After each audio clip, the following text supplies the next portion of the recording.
Hello everyone, I am Dr. Leena Yadav and we are here today to discuss a very different case with you which is related to the treatment of ART and IVF. This is for all the viewers to understand that what all managements are possible in ART and how different couples can reach to their joy of parenthood. So here we have Sarita and Rajesh with us and we would have a discussion with them as to how they started their journey and how they have completed it with having the 3 months of twin pregnancy presently with it. So off to Sarita and Rajesh. तो सरिता आपकी क्या उम्र है? मेरी 36। और आपकी क्या उम्र है राजेश? 37। शादी में कितने साल हो गए आपके? 13 साल हो गए। 13 साल कंप्लीट हो गए। Next month. आप कितने साल से प्रेगनेंसी के लिए ट्राई कर रहे थे? मेरे को तो मतलब स्टार्टिंग से ही ट्राई कर रहे हैं। अच्छा, शादी होते ही आपने मतलब ट्राई करना शुरू कर दिया था? ओके, तो फिर आपने अपनी फर्स्ट प्रेगनेंसी कब कंसीव की? 2010 में। 2010 में। और आपकी शादी हुई है 2009 में? ओके, तो फिर उस प्रेगनेंसी आपने वो प्रेगनेंसी खुद ही कंसीव की थी? अच्छा, और उस प्रेगनेंसी में क्या दिक्कत आई फिर?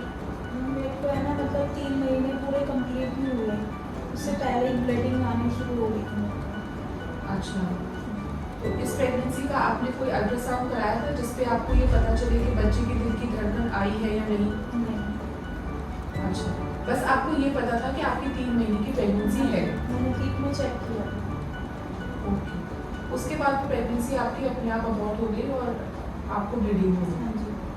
अच्छा, उसके बाद आपने दोबारा कब ट्राई करना शुरू किया? मतलब 2 साल हो गए तो उसके बाद ट्राई किया था। अच्छा, उसके बाद आपने बिना किसी इलाज के खुद ही दोबारा कंसीव नहीं, किया? इलाज किया था मैंने। अच्छा, क्या इलाज किया था? मतलब ट्रीटमेंट किया था। अच्छा, मतलब बेसिकली गोलियां खा के और फिर प्रेगनेंसी बैठ गई थी? अच्छा, उस वक्त आपने कोई IVF या कुछ भी नहीं कराया? कुछ नहीं कराया। ओके, फिर उस प्रेगनेंसी का क्या हुआ? वो भी मैं मेरे पूरे 2.5 महीने हुए थे, उसकी मेरी ब्लीडिंग चालू हो गई थी मुझे। अच्छा, 2.5 महीने कंप्लीट होते ही वापस ब्लीडिंग हो गई? ओके, तो उस प्रेगनेंसी में आपने कोई बच्चे का अल्ट्रासाउंड या कुछ करवाया नहीं, था? उसमें भी नहीं कराया।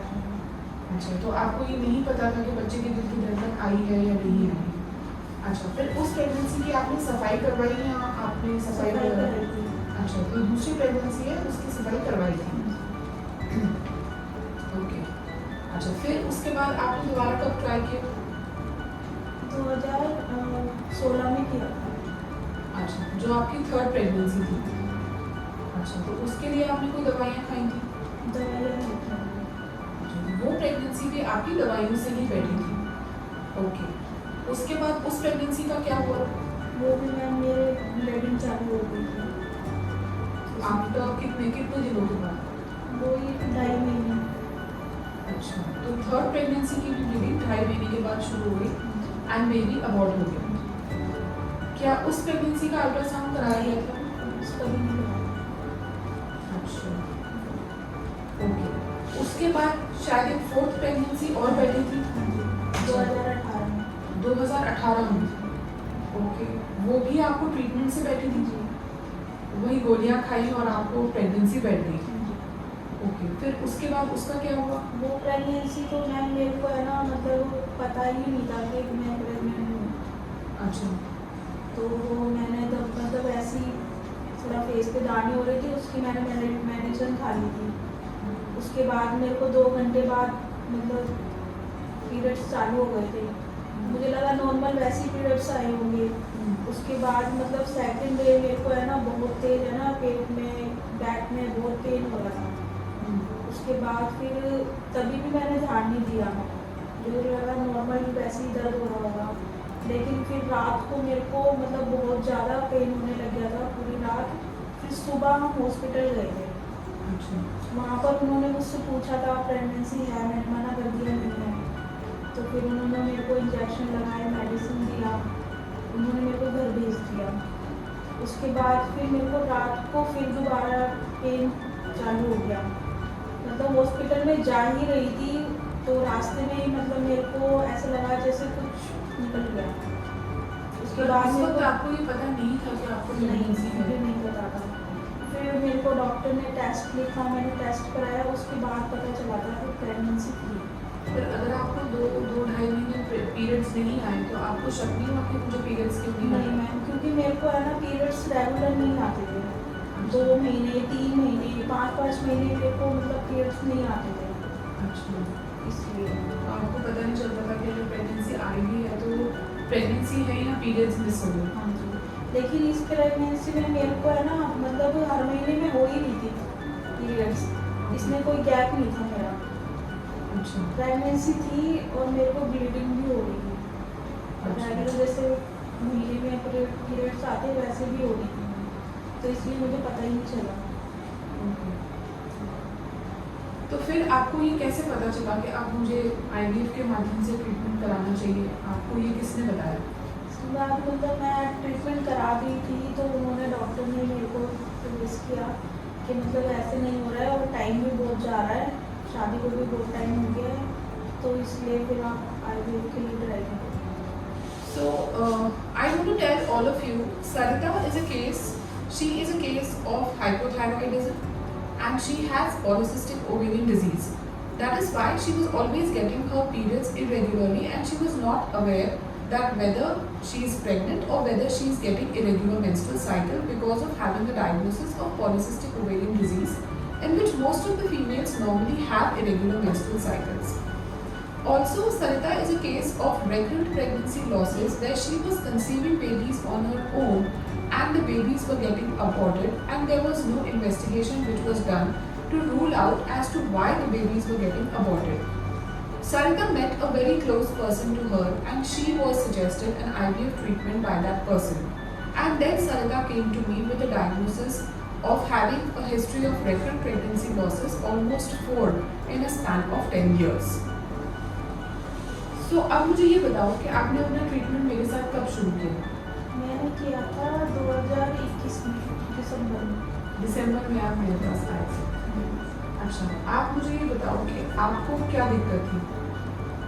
मैम मुझे डायबिटीज़ की दिक्कत थी। जब आप मेरे पास आए थे आपको ये बात पता थी कि आपको नहीं मैम, diabetes है? मुझे जब नहीं पता नहीं रहता कुछ भी, यहाँ आने के बाद पता चला। अच्छा, डायबिटीज मैंने ही डायग्नोज की थी। जी जी, अच्छा, डायबिटीज के अलावा तो और कोई प्रॉब्लम नहीं और थी? कोई प्रॉब्लम नहीं। ओके, और आपको तो पता था। अच्छा, बीपी की प्रॉब्लम आपको नहीं पता थी? बीपी की प्रॉब्लम शायद मैंने डायग्नोज की थी। आपको ये पता था कि आपको थायराइड है और आपको ये भी पता था कि आपको पीरियड्स जो है वो इरेगुलरली आते हैं। So when Sarita came to us, we investigated her and we came to know that she is a case of PCOD along with slight obesity, along with hypothyroidism and obviously having a history of recurrent pregnancy losses. On the detailed investigations, we found out that Sarita also has a history of hypertension for which she was not aware of. We did not investigate her for any kind of details which are involved in the history of recurrent pregnancy losses like Apla syndrome or thrombophilia.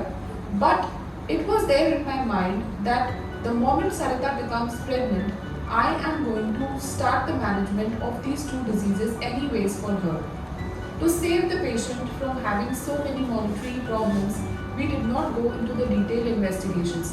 Yes, but we got the karyotyping done for the couple, and when the karyotyping came out to be normal for both of them, we decided that now we will take the gametes of both of them. Had the karyotyping been affected in any of the couple, we would have decided to change the gamete. अच्छा, अब मुझे ये बताओ कि आपने अपना IVF का treatment जब कराया तो आपको कैसा लगता था? आपको लगता था कि सक्सेस मिलेगा या आपको डर लगता था? डर लगता था, मुझे नहीं लगता था कि मतलब हो पाएगा, क्योंकि मैंने मतलब कई वीडियो वगैरह भी देखी थी और मेरे फ्रेंड्स वगैरह ने भी बोला था 1-2 बार कि मतलब फर्स्ट या सेकंड में मतलब कई ने कराया, उनका सक्सेस नहीं हो रहा है, तो मुझे नहीं लगता था कि मेरा फर्स्ट में ही हो जाएगा। तो आप आज जुड़वा बच्चों के पापा बनने वाले हो, आपको कैसा लगता है? मैम बहुत अच्छा लगता है। क्या बोलना चाहते हो उन लोगों को जिनके पास ये चीज़ नहीं है? मैं ये चाहती हूँ कि आप उनको ये बताओ कि चीज़ कुछ भी इम्पॉसिबल नहीं है। जी मैम, अगर आप कोशिश करो तो आईवीएफ के माध्यम से चीज़ें सही हो सकती हैं, ठीक है ना?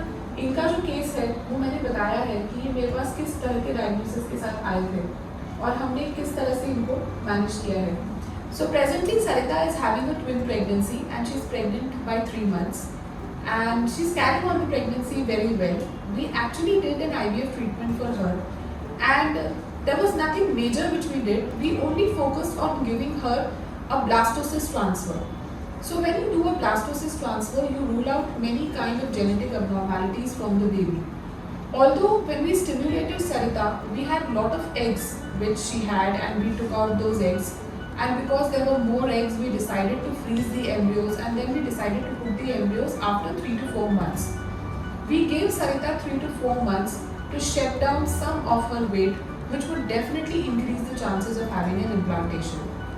After doing a blastocyst transfer, we did 2 blastocyst transfers for her and today Sarita is pregnant with a twin pregnancy. अब मुझे ये बताओ कि आप इसका इलाज जहाँ पे कराने की सोच रहे हो, आप कहाँ इनका इलाज कराओगे? गंगाराम. इसके पहले जब आपके 4 बेबीज अबॉर्ट हुए थे, वो इलाज आपने गंगाराम में कराया था? मतलब 7 साल पहले मैंने वहाँ से भी कराया था. तो वहाँ से मतलब मैंने 2 साल कराया था. तो वहाँ से मेरे को कोई मतलब रिजल्ट नहीं मिला. तो फिर इसलिए मैंने वहाँ से छोड़ दिया था. उन्होंने भी मेरे को IVF के लिए मतलब सजेस्ट किया था कराने के लिए. तो वहाँ पे आपने IVF नहीं कराया था? तो 7 साल पहले जो इलाज कराया था वो क्या कराया था? वो जो आपने गोलियाँ ली थी?